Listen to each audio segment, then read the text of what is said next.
नमस्कार, मी लतिका महाराष्ट्र रेसिपीमध्ये मी तुमचं स्वागत करत आहे।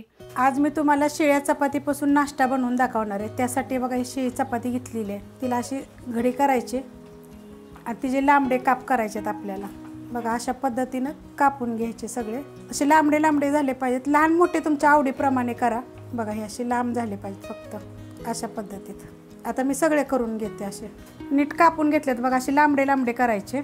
वाळगं घेतले, त्यात एक बटाटा घेतलेला आहे, तो बटाटा आपल्याला खिसून घ्यायचा, शिजवलाय बटाटा, साल काढून घेतलेले आहे, बारीक एकदम करायचे, हाताने जरी कुस्करला तरी चालेल। बटाटा खिसून घेतलेला आहे, त्याच्यामध्ये अर्धा चमचा छोटा चाट मसाला आणि चिली फ्लेक्स आहेत अर्धा चमचा घेतलेला आहे, थोडीशी कोथिंबीर आणि ह्याच्यामध्ये आलं, जिरं, लसूण, हिरवी मिरची कुटून घेतलेली आहे। तुम्ही तिखटाप्रमाणे टाका, चिली फ्लेक्स टाकलं हे जरा थोडं कमी टाकलं तरी चालेल। ही धने जिरे पावडर, थोडीशी लाल मिरची पावडर आहे, कलरवाली आहे, तिखटवाली नाही आहे, थोडीशी हळद, अर्धा चमचा गरम मसाला पावडर आणि चवीनुसार मीठ। आता हे मिक्स करून घेऊया आपण, चांगलं मिक्स करून घेतले बघा, अशा पद्धतीत एक जीव झालं पाहिजे सगळं। बघा एकदम सॉफ्ट झाले असं। त्याच्यामध्ये बघा एक अर्धा कांदा एकदम बारीक कापायचे अशा पद्धतीमध्ये आणि अर्धा चमचा ह्यात बेसन पीठ टाकायचे आपल्याला। आता हे परत आपल्याला ना चांगलं कालवून घ्यायचे, कांदा आणि बेसन पीठ टाकल्यावर बघा कालवून घेतलेलं आहे, तर अशा पद्धतीत होतं बघा। आता ह्याच्यामध्ये छोटा अर्धा चमचा तांदळाचं पीठ घेतले आणि चण्याच्या डाळीचं पीठ घेतलेलं आहे, हे दोन्ही अर्धा अर्धा चमचे। त्याच्यामध्ये चवीप्रमाणे मीठ टाकायचं आणि थोडीशी आपल्याला हळद टाकायचे, एवढंच टाकायचं आपल्याला आणि हे आपल्याला कालवून घ्यायचे बघा, थोडंसं पाणी टाकून कालवून घ्यायचं बघा, अशा पद्धतीत कालवून घ्यायचं, असं झालं पाहिजे। चपातीचं बघा असा लांबडा तुकडा जे आपण कापून घेतला होता ना, तो घेतलेला आहे। आता ते जेव्हा आपल्याला हे लावायचे तर असं कोपऱ्यापासून लावत घ्यायचं, पातळ जसं तुम्हाला पाहिजे त्याप्रमाणे करायचं, जाड थोडंसं पातळ जरी केलं तरी चालेल, मस्त लागतात, तुम्ही करून बघा। छोटे मोठे केले तरी चालतील, मी जास्त बारीक केलेले आहे ते बघा। असं सगळं लावून घेऊया आपण, आपल्याला वरनं थोडं थोडंसं थापटायचं बघा, अशा पद्धतीत झाले आता। आणि आता हे दाबून आपल्याला गोल करायचा आहे ह्याचा बघा, हे असं जास्त दाबायचं नाही आहे। आणि साईडचं जे निघतं ना ते बघा, हात पाण्याचा हात घ्यायचा, नाहीतर आपलं ह्याचा हात घेतला, पिठाचा जरी घेतला किंवा तेलाचा घेतला तरी चालते।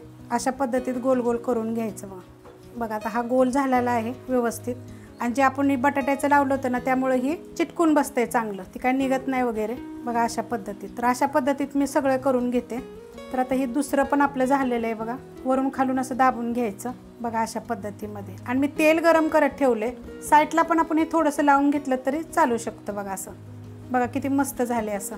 आता आपण बघा हे जे केलं होतं ना, रोल केला होता तो ह्याच्यामध्ये आपण असा गोल करायचे, बस एवढंच करायचे आणि एकदम पातळ करायचे पीठ, जास्त नाही तुम्हाला दाखवले। तेल गरम करत ठेवले, आता त्याच्यामध्ये असं उभं लावायचं असं, आणि तेल गरम झालेलं आहे, गॅस मिडियम केलेला आहे। आपण आता दुसरं पण टाकून घेऊया अशाच पद्धतीनं, दोन्ही साईडनं फक्त लावायचे आपल्याला आणि बघा हे असं सोडायचं आणि एकदम क्रिस्पी होस्तोवर आपल्याला हे चांगलं तळून घ्यायचे।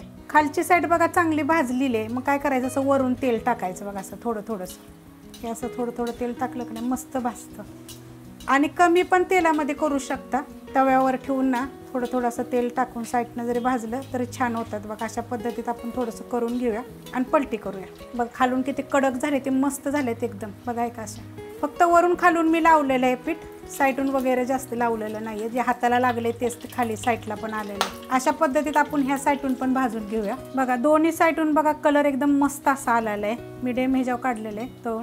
आता हे मी काढून घेते, ह्याला काय जास्त तेल वगैरे राहत नाही आणि एक नंबर लागतात। ह्याच्याबरोबर तुम्ही कोथिंबीर चटणी, पुदिना चटणी, टमाटर सॉस ह्याच्याबरोबर खाऊ शकता। अशा पद्धतीचे मी सगळे बनवून घेते, काय मस्त झालेत बघा एकदम, आणि एक नंबर चव लागते।